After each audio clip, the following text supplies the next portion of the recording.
अस्सलाम वालेकुम नाजरीन, मैं हूं आपकी होस्ट मलका पीरज़ादा आपके पसंदीदा चैनल अंजाम टीवी के साथ। नाजरीन, आज जिस शख्सियत की मुलाकात आप लोगों से मैं करवा रही हूँ वो किसी तारुफ के मोहताज नहीं, स्टेज टीवी फिल्म तीनों में यकसा मकबूल है। अली खान, आइए उनसे बात करते हैं। अस्सलाम वालेकुम अली खान साहब। वालेकुम अस्सलाम। कैसे हैं आप, ठीक है? जी अल्लाह का बड़ा शुक्र है, आप ठीक है? जी अली खान साहब, हम आपको अंजाम के सेट पे खुश आमदेद कहते हैं और हमें बहुत खुशी हुई है कि आज हमारे सेट पर आप आए हैं। जी जी, आपकी मेहरबानी है कि आपने मुझे इसमें अपने अंजाम टीवी के इस छोटे से और बड़े प्यारे खूबसूरत से प्रोग्राम में मुझे इनवाइट किया। मलका जी, एक दफ़ा फिर आपका थैंक्स करता हूँ। बाकी प्रोग्राम के साथ साथ आपसे बातें होती रहेंगी। जी जी। अब मैं अली खान साहब, एक रिवायती सा सवाल है जो मैं अक्सर आर्टिस्टों से पूछती हूँ कि आप शौकिया आए हैं या इत्तेफाकिया? ये आपने अजीब सा क्वेश्चन कर लिया। जब मैंने ग्रेजुएशन की ना मलका जी, मैं बेसिकली गुजरांवाला से बिलोंग करता हूँ। ग्रेजुएशन करने के बाद मुझे ना एक जॉब मिली कोकोला फैक्ट्री में और वहाँ पे मैं एज अ सुपरवाइज़र हो गया। वहाँ पे हमारे गुजरांवाला के एक स्टेज के फनकार और प्रोड्यूसर हैं खालिद मैर साहब, अल्लाह उनको तरीके रहमत करे। वो आए हमारे पास पब्लिसिटी लेने के लिए। शौक तो शुरू से ही था। जब मैं स्कूल लेवल पे था, उसके बाद कॉलेज में गया तो मेरे टीचर कहते थे कि अली खान तुम में कुछ और सा ढंग है, ये वाला ढंग नहीं है। तुम पढ़ाई में भी ठीक हो लेकिन स्टाइल तुम्हारा जो है ना वो अलहदा सही है, तुम इस दुनिया के बंदे नहीं हो। तो फिर मैं वो कोक में लगा हुआ था, वो मुझसे पब्लिसिटी लेने के लिए आए, मैंने उनको पब्लिसिटी दी। तो फिर उसके बाद उन्होंने जनाब ड्रामे पे मुझे इनवाइट किया। मैंने कहा जी मुझे भी शौक है। तो फर्स्ट प्ले जो था वो था मेरा पुत्र पाकिस्तान का, स्टेज प्ले जो था। हाँ जी। डायरेक्टर कौन थे उसके? उसके डायरेक्टर थे बाबा शाहिद इजाज साहब, खालिद मैर साहब उसके प्रोड्यूसर थे। बाकी बड़ी कास्ट थी उसमें, जो आज के स्टार हैं वो सारे। शाहिद खान था उसमें, अकमल राय था, शाज़म मिर्ज़ा था और शुएब हसन, अहमद अंसारी। काफ़ी अच्छी टीम थी। तो फिर काफ़ी मज़ा आता रहा ड्रामों में काम कर करके। तकरीबन काफ़ी ड्रामे किए स्टेज। अच्छा, स्टेज करते रहे गुजरांवाले की हद तक? नहीं, मैंने पूरे पाकिस्तान में प्ले किए हैं। मैं मुल्तान, फैसलाबाद, रावलपिंडी, कराची एक प्ले किया था, 2 दिन के लिए गया था मैं। उसके अलावा लाहौर में काफ़ी प्ले किए। मैंने अपने ड्रामे प्रोड्यूस भी किया यहाँ पे लाहौर पे। बड़ा अच्छा रिजल्ट भी मिला, लेकिन नुकसान भी होते हैं साथ साथ ही। ज़िंदगी के फ़ायदे और नुकसान तो साथ ही होते हैं। तो आप ये बताएं, टीवी भी आपने बहुत किया है, तो टीवी पे कैसे आए? टीवी पे जब मैं ड्रामा करता था ना पहले स्टेज, तो पीटीवी पे आगा कैसर अब्बास साहब है एज अ प्रोड्यूसर। उन्होंने मुझे देखा, उनका कहा यार टीवी तुम आ रहा। पहली दफ़ा उन्होंने मुझे टीवी का ड्रामा ही करवाया। उसके बाद वहीं पर मुझे एक दूसरा ड्रामा मिल गया, उसका नाम था लाल हवेली के नाम से। तो मैं जब प्रोड्यूसर साहब ने मुझे कहा जी फलां दिन शूटिंग है, मैं चला गया। उन्होंने मुझे एक डंडा सा पकड़ा के तो खड़ा कर दिया। अब मैं खड़ा हूँ और सोच रहा हूँ, कहते यार जी क्या करने आ गया हूँ मैं टीवी पे। मैं वो उसी डंडे के साथ ना प्रोड्यूसर साहब के रूम में चला गया। अब मैं नाम नहीं लूँगा प्रोड्यूसर साहब का। उनके टेबल पे मैंने डंडा रखा। कहते हैं हाँ अली खान क्या हुआ? मैं कहा सर यहाँ पे मैं एक्टर बनने के लिए आया हूँ, ये डंडा पकड़ने के लिए नहीं आया। तो उसके बाद मैं पीटीवी नहीं गया। 13 साल मैं नहीं गया पीटीवी पे, क्योंकि काम करना है, एक्टर बनना है, तो फिर डांग नहीं पकड़नी। डांग नहीं पकड़नी, मैं कुछ कह नहीं सकती, ढलक के पहुंच जानी। डांग डांग अच्छा छड़ दो आओ। अच्छा, फिर टीवी नहीं गए, फिर आप ये प्राइवेट जो चैनल है इन पे काम करते रहे? हाँ जी, मैंने पीटीवी के अलावा काफ़ी टेलीविज़न ड्रामों में काम किया, जिसमें था मदहोश, हज़ारों ख्वाहिशें, चक 93 शुमाली, बेशुमार, डबल सवारी, घंटे भूत, यानी कि काफ़ी प्ले किए। फिर मेरा बड़ा अभी लास्ट जो मैंने पीटीवी पे फिर किया है ड्रामा, उसका नाम था रायगा। वो 20 एपिसोड मैंने किए, तो बड़ा अच्छा लगा था। बड़ी मुश्किल से पीटीवी से पैसे मैंने निकलवाए थे। क्योंकि पीटीवी वाले पैसे नहीं देते क्या? पीटीवी वाले सच पैसे कहना, सच के सिवा कुछ भी नहीं कहना। पीटीवी वाले ऐसे जालिम लोग हैं, मैं तो उनको जालिम ही कहूँगा। नहीं क्योंकि कहे, वो कोई बात मलका जी वो ऐसे लोग हैं कि आप उनके पास एक दफ़ा फंस जाए सही, फिर वो आपको निचोड़ देंगे, फिर वो सुकून भी नहीं करवाते, वैसे ही गीले खजर ड्रामा करते हैं वो। मैंने भी जब रायका ड्रामा किया तो 20 एपिसोड होने के बाद, होने तो 13 थे, 20 एपिसोड पे चला गया तो हमारा रेशो भी बढ़ गई चेक्स की। मुझे 10,000 पर डे देते, पर एपिसोड का दिया उन्होंने चेक। जब मुझे चेक लेने के लिए जाना पड़ता था तो मुझे बड़ी मुश्किलात आती थी उनसे पेमेंट वसूल करना, क्योंकि वहाँ पे जो बैठे हुए हैं ना मगरमच्छ, अच्छा, मैं उनको मगरमच्छ ही कहूँगा, तो मुझे पीटीवी पे दोबारा ड्रामा करने की ज़रूरत ही नहीं है। इसलिए कि जो मगरमच्छ है ना वो किसी को एक तो आगे आने नहीं देते, दूसरे नंबर पे जब उनका मुआवजा जो होता है, जो उनकी हक हलाल की रोज़ी होती है, वो उसमें से भी कटौतियाँ करना शुरू कर देते हैं। कहते हैं जी 1000 रुपये चेक का दोगे तो आपको 10,000 का चेक मिलेगा। ये तो ज्यादती है। फिर बड़ी मुश्किल से पीटीवी से पैसे निकलवाए, इसलिए पीटीवी जाना ही छोड़ दिया। अच्छा, आप क्या समझते हैं कि जो पीटीवी में अजारादारी है, इसको ख़त्म करने का कोई तरीका नहीं है?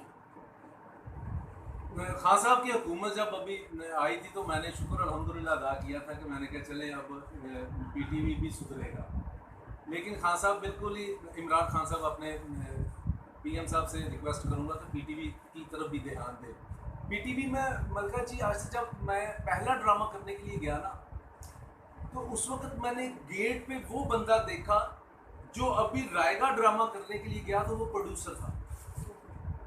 एक गेट कीपर जो है वो प्रोड्यूसर बना हुआ है, और जो प्रोड्यूसर है वो जलीलो ख्वार हो रहे हैं, जिनको डायरेक्टर कहते हैं, असल में वो डायरेक्टर जलील हो रहे हैं। प्रोड्यूसर में ज़्यादातर इस हिसाब से है कि एक अगर एपिसोड गवर्नमेंट की तरफ से उसकी कीमत लगती है या बनता है, जो पीटीवी अदारा खुद बनाता है, वो ₹1,00,000 लग जाता होगा, लेकिन वो काउंटिंग में 5 लाख जाता है।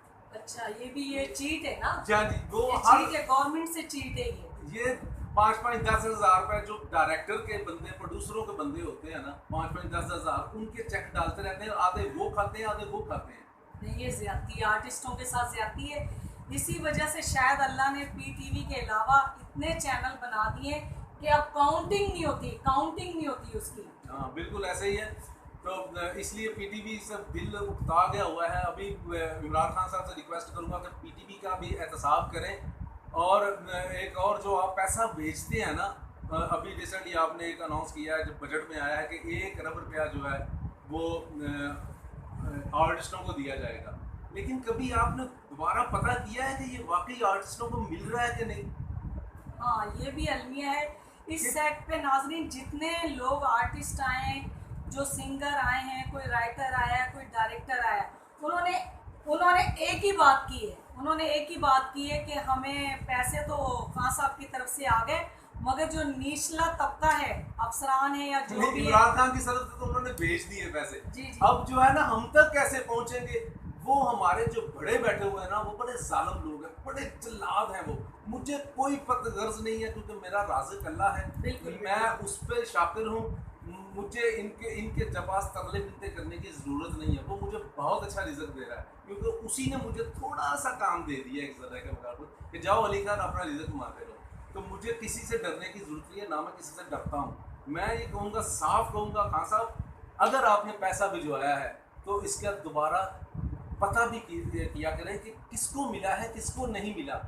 ये इजारादारी जो आप पीटीवी में दे रहे हैं, ये बड़े, क्या अब आपको बताऊं कि वो किस तरह के लोग हैं। उन्होंने अपने बंदों को पैसे देने हैं, हम जैसे जो हकदार हैं, जिनके टैक्स कटौती होती है, उनको कुछ नहीं मिलता, कुछ नहीं देते ये लोग। अभी हमारे ये बड़े जो बैठे हुए हैं फिल्म इंडस्ट्री का, जैसे हमारे चेयरमैन साहब थे, क्या उनका नाम है, पहले तो यूसुफ खान साहब थे, वो तो अच्छी खान साहब, क्या उनको अच्छी खान साहब हमारा उनकी कह नहीं सकते उनका, क्योंकि नहीं, उनको है नहीं।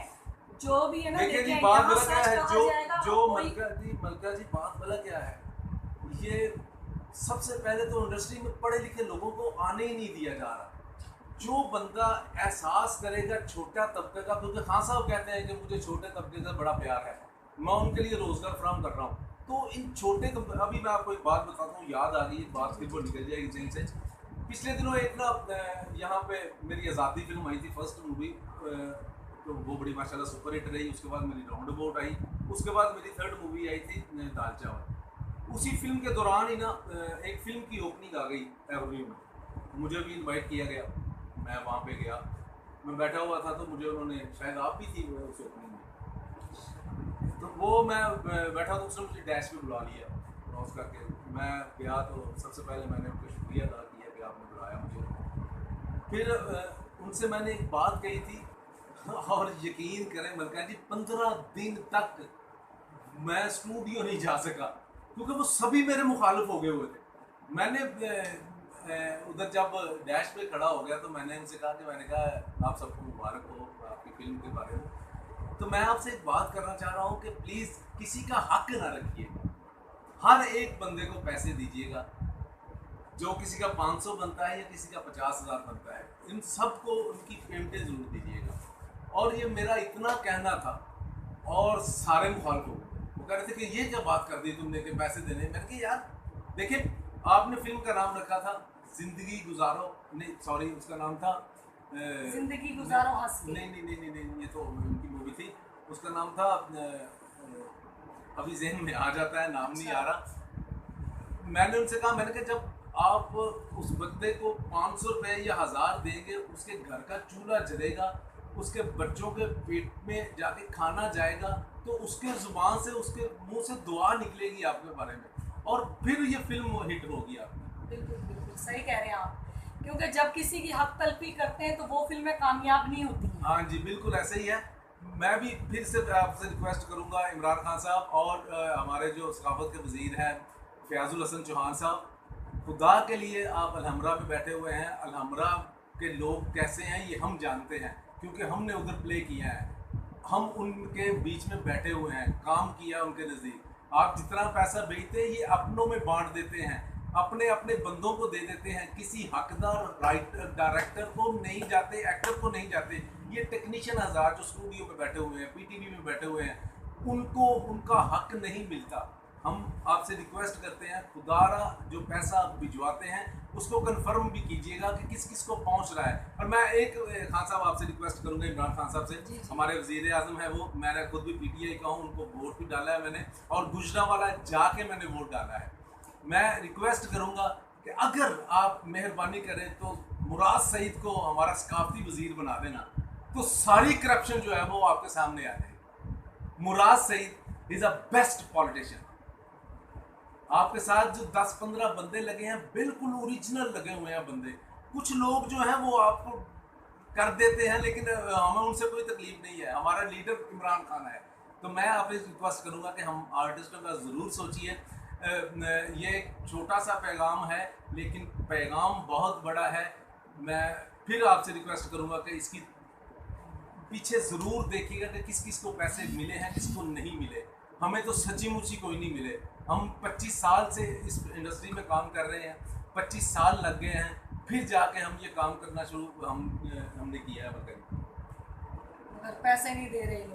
पैसे जो है ना गवर्नमेंट दे नहीं रही, हमसे टैक्स लेते हैं ये, और पता नहीं वो टैक्स जो है वो किस जिम्मे में डालते हैं, ये हमें कुछ पता नहीं चलता। अच्छा, ये भी है कि ये जो राशन आया है ये भी महदूद लोगों को मिला है। ये मैं ऑनेस्ट बोल रही हूँ, ये भी महदूद लोगों को मिला। मैंने नहीं देखा कि गरीबों को जो बांटा है वो हम तुम जैसे लोगों ने बांटा है। गवर्नमेंट की तरफ से इक्का दुक्का लोगों को कह लें या उनके ही लोगों को जो उनके चहीते हैं, जो ये बांट रहे हैं, उनको ही मिला है। ट्रक के ट्रक आए, कहाँ चले गए कुछ पता नहीं चला। मलका जी, मैं ये बात सबको बताना चाहता हूँ कि हमारी इंडस्ट्री जो है ना बड़ी खूबसूरत इंडस्ट्री है हमारी लाहौर की, कराची की। ये जो कहते हैं ना ये कराची की मूवी है, ये लाहौर की मूवी है, ये पेशावर की मूवी है, मैं नहीं मानता।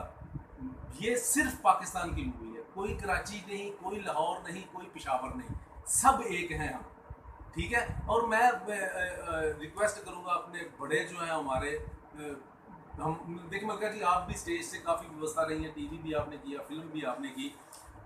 हमारे इस आर्टिस्ट, बड़े जो आर्टिस्ट हैं जिसमें इफ्तिखार ठाकर, नसीम विकी, नासिर चोटी, जफरी वगैरह वगैरह वगैरह बड़े नाम आ जाते हैं जो लाहौर के हैं, सुहेल अहमद साहब भी, ये माशाल्लाह वेल सेटेड है क्योंकि इनका एक नाम है, मुकाम है। लेकिन इनको पता चलना चाहिए कि यार ये हमारे जो छोटा तबका है ना, ये यार इनकी बदौलत ही आप सुहेल अहमद हैं, इनकी बदौलत ही आप इफ्तिखार ठाकुर हैं, इनकी बदौलत ही आप सखावत नाज हैं। ये अगर ये छोटे आपके साथ काम ना करें तो आपकी पहचान सिर्फ इफ्तिखार ठाकुर रह जाएगी। जब आपके साथ दो चार और खड़े होंगे तो फिर मज़ा आता है काम का, फिर आपको पता चलता है कि यार इनकी वैल्यू भी है, क्योंकि एक स्पोर्टिंग एक्टर जो होता है उसकी भी बड़ी वैल्यू होती है, इसमें कोई शक नहीं। अगर हमारे लाहौर में 25-30 एक्टर हैं बड़े जो हैं, वो अगर सिर्फ 2-2 लाख रुपया निकालते ना अपने पास से तो 50 लाख बन जाना था। और जितनी बड़ी आर्टिस्ट जो 5-5, 10-10 लाख रुपया लेती है ना स्टेज प्ले करने का, फिल्म करने का, ड्रामा करने का, वो भी सिर्फ 2-2 लाख निकालती तो 50 लाख वो हो जाता था, 1 करोड़ रुपया हो जाता था। फिर आप हुकूमत के आगे करते हैं यार 1 करोड़ हमारे पास मौजूद है, आप अब हमें क्या देते हैं? वो देते 2 करोड़, 2 देते 1 करोड़, 10 करोड़, जितना भी देते फिर उसको डिवाइड करते, उसको हर महीने देखते कि वो आर्टिस्ट जो हमारे इतने 200 हैं या 500 हैं या 10,000 हैं, उनको एक राशन का एक मंथ का पूरा उसको पैकेज देते, ये ले, और साथ में उसको पैसे देते जो अपना रेंट दे सकते, बिजली का बिल अदा कर सकते और बाकी ज़रूरियात को वो पूरा कर सकते। आप लोगों ने कुछ नहीं किया हमारे लिए, हम अपने बलबूते पे और अल्लाह के आसरे पे ये सब कुछ कर रहे हैं। वही हमारा राज़िक है, वही हमारे साथ है, किसी ने साथ नहीं रहना। ये दौलत यहीं रह जानी है, इधर ही रह जानी है, कफन को जेब नहीं होती, ये याद रखिएगा।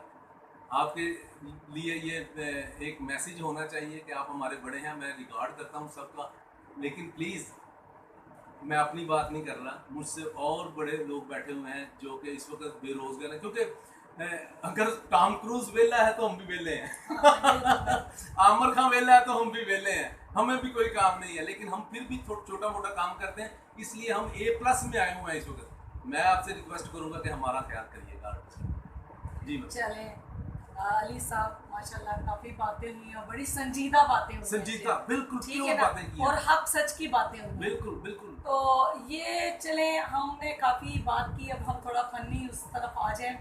आपने फिल्म भी की है, टीवी भी किया है, स्टेज भी किया है, बजाते खुद आपको कौन सा शोबा पसंद है? मैं बेसिकली मलका जी मैं फिल्म का एक्टर हूँ। अच्छा, ठीक है। स्टेज जो भी मैं करता था वो सिर्फ प्रैक्टिस के तौर पे करता था काम, मुझे अच्छा लगता था स्टेज पे काम करना। मैं जो, क्योंकि वो आप जब सीखने के मौके मिलते थे, जो आप काम करते हैं आपने अच्छा किया है तो उसी वक्त आपको अच्छा रिजल्ट मिल जाना है, आपने बुरा किया तो उसी वक्त बुरा रिजल्ट मिल जाना है। इसलिए स्टेज बड़ा अच्छा लगा करके भी और किया भी, उसके बाद टीवी, लेकिन मेरा टारगेट फिल्म था। मैं फिल्म का एक्टर हूँ, मैं फिल्म मुझे करने में बड़ा मज़ा आता है, और मैं अक्सर मैं आपको बताया कि मैं विलन का रोल करता हूँ, मुझे विलन का काम करने में बड़ा मज़ा आता है। अभी मेरी रिसेंटली मूवी एक आ रही है, तैयार है बिल्कुल, कामरान शाहिद उसके प्रोड्यूसर डायरेक्टर हैं, उसका नाम है हुए तुम अजनबी, वो बिल्कुल रेडी पड़ी है। ये कोरोना। अच्छा, और ये जो एवेन्यू की बारी स्टूडियो की कितनी फिल्में की हैं आपने? मलका जी मैंने स्टूडियो लेवल पे कोई फिल्म नहीं की, सिर्फ मैंने यहाँ पे शूटिंग्स वगैरह की हैं। एक मेरी फिल्म का रिसेंटली गाना हुआ है छत्तीसगढ़, नदीम चीमा उसके प्रोड्यूसर डायरेक्टर हैं, उसमें शफकत चीमा साहब हैं, मैं वो एक गाना रिकॉर्ड हुआ है, बड़ा 3 दिन का शूट था, बड़ा आउट क्लास गाना हुआ है उसका। अभी इसके बाद इंशाल्लाह जो भी लॉकडाउन खोलता है, ये कोरोना का थोड़ा सा जो शूटिंग्स करने देते हैं, तो इंशाल्लाह वो भी स्टार्ट होने लगी है। अच्छा, ये फिल्में हो गई। अच्छा, फिल्मों से, स्टेज से, इसके अलावा आपकी क्या मसरूफियात हैं, क्या शौक़ हैं आपके? अपने शौक़ बयान कीजिए आप। मलका जी मैं ना सिर्फ एक ही शौक़ रख के पाल के आया हूँ कि मैंने चमकना है, और चमकना है, बस चमकना है। अल्लाह ताला आपकी ये ख्वाहिश पूरी करे। मैं तो कश्तियाँ अपनी जला के आया हूँ भाई। अच्छा, अल्लाह खैर करेगा, कोई बात नहीं। अच्छा, तो विलन से भी विलन से हटकर कोई काम नहीं करना चाहेंगे या खाली विलन? नहीं, मैंने अभी जो मूवी कर रहा हूँ ना, मेरी रिसेंटली रेडी है मूवीज पड़ी हुई, जो हम सिर्फ सेट पे जाना है हमने।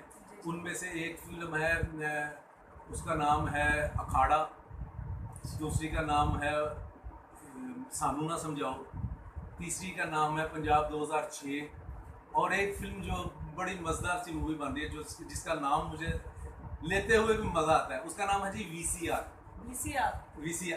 हम 1986 में चले थे जब, जब अच्छा। नया नया वीसीआर आया था उस पे उस पे ये फिल्म है।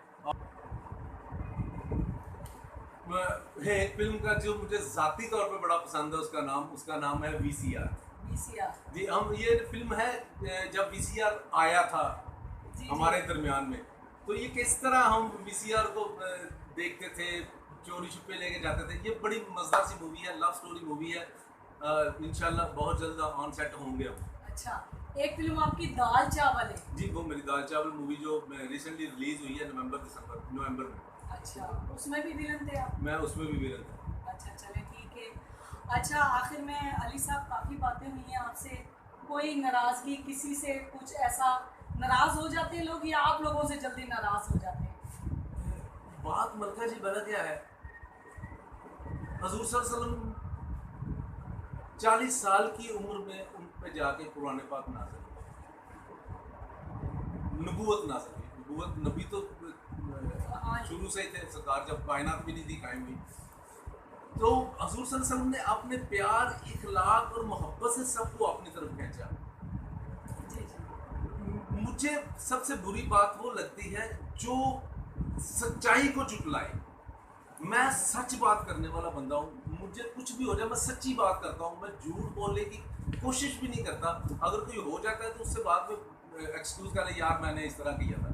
तो मैं सच्चा सा बंदा हूँ और मुझे सच्ची बात जो करता है उससे बड़ी खुशी होती है। जो झूठ बोलता है ना, या फिर वो मज़ा नहीं आता लाइफ का। अच्छा, और आपसे एक दो छोटे छोटे सवाल और हैं। खाने में क्या पसंद है आपको? सच्ची बताइएगा। मैं वो दरवेश सा बंदा हूँ, जो मिल जाए वो खा लेता हूँ। नहीं, एक आध पसंद होती, किसी की दाल चावल, किसी की बिरयानी, किसी के कोफ्ते, मैं कोई असल निहारी। नहीं, ये नहीं शौक मुझे। मैं बस जब भी घर में जाता हूँ तो ये कहता हूँ जी मुझे मसर चावल खिलाओ। हाँ, देख लेना, फिर बात आ गई ना फिर। हाँ, मसर चावल का मैं जुनूनी हूँ। मसर चावल मैं बड़े खाता हूँ, मुझे शौक से खाता हूँ। और लिबास किस किस्म के पसंद करते हैं? बस सादगी पसंद बंदा हूँ। ऑन सेट जो डायरेक्टर कहे वो सेट में पहन लेता हूँ ड्रेस, और कोशिश करता होता हूँ कि बस सादा सी लाइफ गुजारूँ। अच्छा, चलें नाजरीन, अली खान साहब से काफ़ी बात हुई है, बड़ी दिलचस्प बातें और बड़ी ज़बरदस्त बातें हुई हैं। अली खान साहब, कोई पैगाम देना चाहें नाजरीन को आप? मैं ज़रूर पैगाम दूंगा। मैं उनको दूंगा जो न्यू जनरेशन है, जो इस फील्ड में आ रही है या आना चाहती है। ठीक है। ये बड़ा कठिन मरला होता है। आप अगर इस फील्ड में आए हैं तो मेरी तरफ से एक बात याद रखिएगा, उसको पल्ले बांध लीजिएगा, उसको छोड़िएगा नहीं तो आप कामयाब हैं। वो पंजाबी च कहते ने 3 चीज़ां जरूर तुसी याद रखे जे अगर इस फील्ड च आए हो तो, अकना नहीं, झकना नहीं, ते थकना नहीं। अगर आप अक गए इस इंडस्ट्री में आके तो आप फारग हो गए। अगर आप झिझक महसूस करना शुरू कर दिया आपने तो आप फारग हो गए। अगर आप थक गए तो फिर भी आप फारग हो गए, क्योंकि अल्लाह ताला का फरमान है कि आप जिस चीज़ की जुस्तजू करते हैं, जिस लगन से कोशिश करते हैं, वो एक ना एक दिन आपके हासिल ज़रूर हो जाती है। तो चलते चलते मैं आपका बहुत शुक्रगुजार हूँ मलका जी, आपने मुझे इनवाइट किया। बहुत शुक्रिया अली खान साहब, आप तशरीफ़ लाए। नाज़रीन, हमारे प्रोग्राम का टाइम ख़त्म हो रहा है, नेक्स्ट फिर मुलाकात होगी। ओके, अल्लाह हाफिज़। अल्लाह।